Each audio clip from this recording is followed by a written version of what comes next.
What was supposed to be a relatively low-key poetry event at the White House has now turned into a political firestorm. First Lady Michelle Obama is hosting a ceremony today honoring poets, with rap artist and actor Common on the guest list. This drew fierce criticism from the likes of Sarah Palin and Sean Hannity over Common's past lyrics, which have referenced to Sada Shakura, a controversial figure in her own right who was convicted of murdering a state trooper.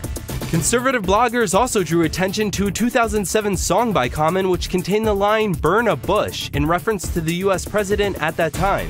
The rap star's supporters say that the lyrics are not meant to be taken literally, as his compositions point to perceived social injustices. The rap star himself, who has acted in films such as Terminator Salvation and Date Night, shrugged off the criticism.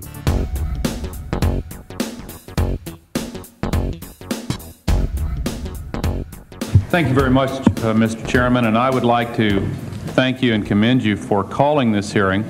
Because my wife has been heavily involved in the evolution of this issue, I have gained quite a bit of familiarity with it, and I've really gained an education in what is involved. The two most important things I've learned, which have changed my initial attitude to this whole concern, are, number one, the proposals made by those concerned about this problem do not involve a government role of any kind whatsoever. They're not asking for any form of censorship or regulation of speech in any manner, shape, or form.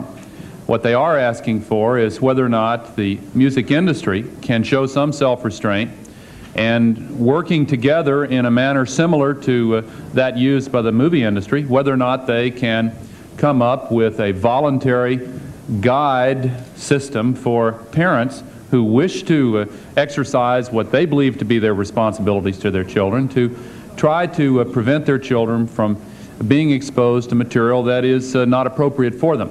There is a new element of vulgarity, violence, and brutality to women that is unprecedented.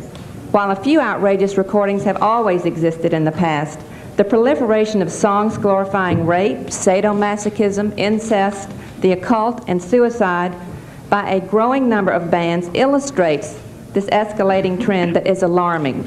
Some have suggested that the records in question are only a minute element in this music. However, these records are not few and have sold millions of copies. Like Prince's Darling Nikki, about masturbation, sold over 10 million copies. Judas Priest, the one about forced oral sex at gunpoint, has sold over 2 million copies.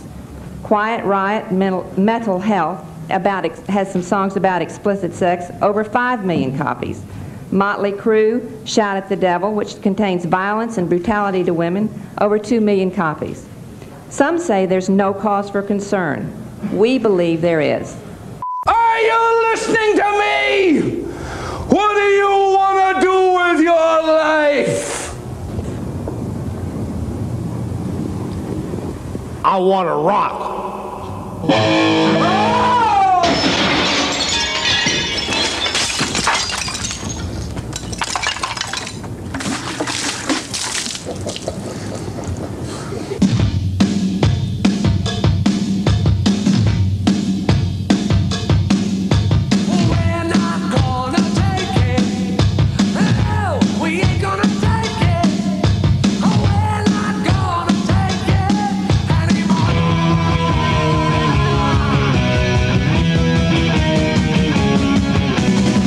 The issue here is larger than violent and sexually explicit lyrics.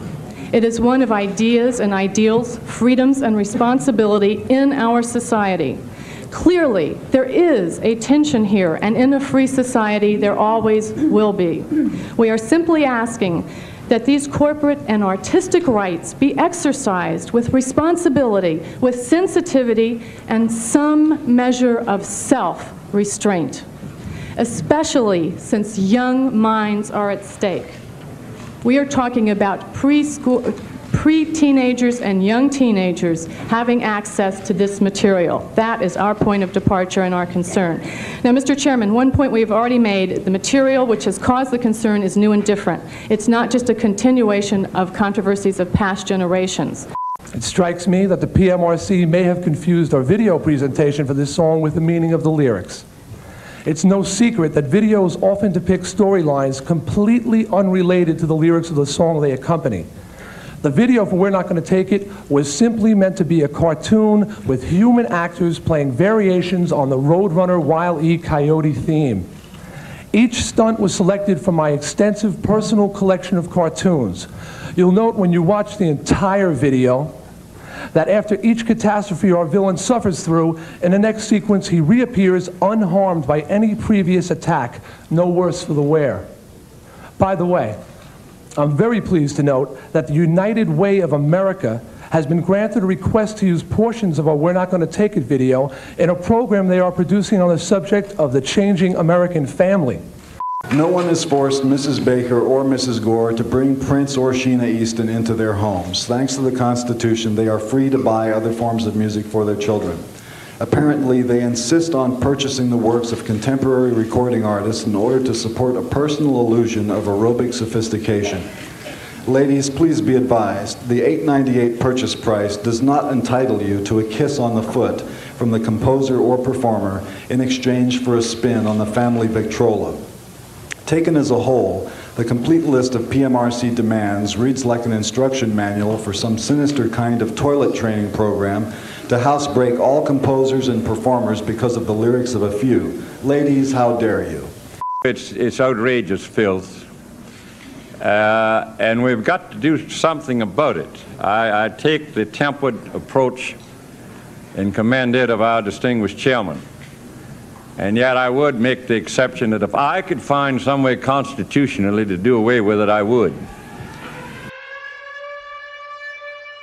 This is the activation of the emergency broadcast system.